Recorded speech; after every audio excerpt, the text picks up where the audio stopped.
Physiological aspects of the anal sphincter and pelvic floor and special investigation. Anal continence and defecations are highly complex process that necessitate the structural and functional integrity of the cerebellum, autonomic, அப்புறம் enteric nervous system இது எல்லாமே சேர்ந்து work ஆகணும். அது தவிர gastrointestinal tract, especially the rectum and the pelvic floor, anal sphincter complexes எல்லாமே சேர்ந்து work ஆகணும். இதில் எங்கேயோ ஒரு இடத்துல வந்துட்டு பிரச்சனை ஆகிடுச்சு அப்படின்னாலும் அந்த ஃபங்க்ஷன் வந்துட்டு டிஸ்டர்ப்ட் ஆயிடும். The sphincter mechanisms provide the ultimate barrier to the leakage-க்கு ultimate barrier sphincter mechanism தான் தரும், and its integrity can be assessed fairly simply and objectively இந்த physiological laboratory வச்சு இது பண்ணிடலாம். பெரினியலோட பொசிஷனு அந்த degree of descent on straining like strain பண்ணும்போது எவ்வளோ டிசென்ட் ஆகுது லைக் மார்க்கர்ஸ் ஆஃப் வந்து pelvic floor and also pudendal நர்வோட ஃபங்க்ஷன். ஸோ ரெண்டுத்தோட ஃபங்க்ஷன் ஒன்று வந்துட்டு பெல்விக் ஃப்ளோரு, ஒன்று புடெண்டல் நர்வு. ரெண்டுத்தோட function can be quantified and function அது வந்துட்டு இவ்வளோ இருக்குது. ஸோ இந்த அளவுக்கு வந்து பெரிய டிசென்ட் வந்துட்டு ஆகுது. ஸோ அதெல்லாம் நம்ம குவான்டிஃபை வந்து பண்ணலாம்.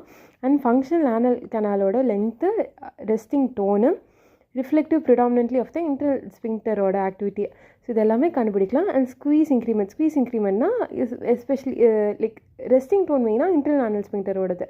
ஆனால் எக்ஸ்டர்னல் ஆனல் ஸ்பிங்க்டர் வந்துட்டு ப்ரிடாமினெண்ட்டாக உங்களுக்கு வந்து அந்த ஸ்குவீஸ் அப்போ ஆல்ரெடி ஸ்குவீஸ் அப்போ எவ்வளோ இருக்கோ அதெல்லாம் வந்துட்டு சொல்லும். அண்ட் டிசென்ட் ஆகிறது இது எல்லாமே பெல்விக் ஃப்ளோர் ஃபங்க்ஷனும் புடெண்டல் நர்வோட ஃபங்க்ஷன் பற்றி சொல்லும். ஸோ இது எல்லாமே can be measured by variety of சிம்பிளாக மேனோமெட்ரிக் டெக்னிக்ஸ் மூலிமா மெஷர் பண்ணலாம். இப்போ எக்ஸாம்பிள் இங்கே பாருங்களேன், டிப்பிக்கலாக normal pull through manometric study of the anal கெனாலோட லைக் ஒரு ஸ்டடி 3.5 சென்டிமீட்டர் லாங்காக இருக்குது.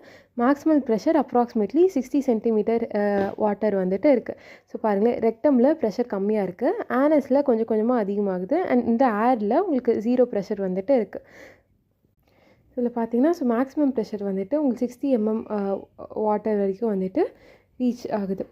The structural integrity of the sphincters can be visualized with the endoluminal ultrasound வச்சு. இங்கே பாருங்களேன், ஸோ ஸ்ட்ரக்சரலாக ஏதாச்சும் பிரச்சனை இருக்கான்னு பார்க்குறக்கு எண்டோ ஆனல் அல்ட்ராசவுண்ட் இது வந்துட்டு like external anal sphincter defect cause by இங்கே பாருங்க எதனால் அப்செட்டிக் இன்ஜுரினால எக்ஸ்டர்னல் ஆனல் ஸ்பிங்க்டர் டிஃபெக்ட் இருக்குது.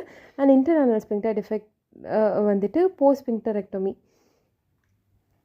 போஸ்ட் ஸ்பிங்க்டரெக்டமியாக இன்டர்னல் ஆனல் ஸ்பிங்க்டர் டிஃபெக்ட் இருக்குது. இது வந்துட்டு எக்ஸ்டர்னல் ஆனல் ஸ்பிங்க்டரோட டிஃபெக்ட்.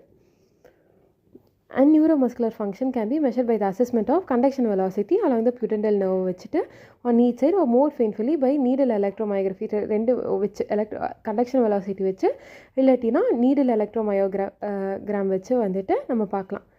பாருங்கள், இதுதான் இது electromyographic study of the external sphincter during various activities, normal, cough, voluntary squeeze, training.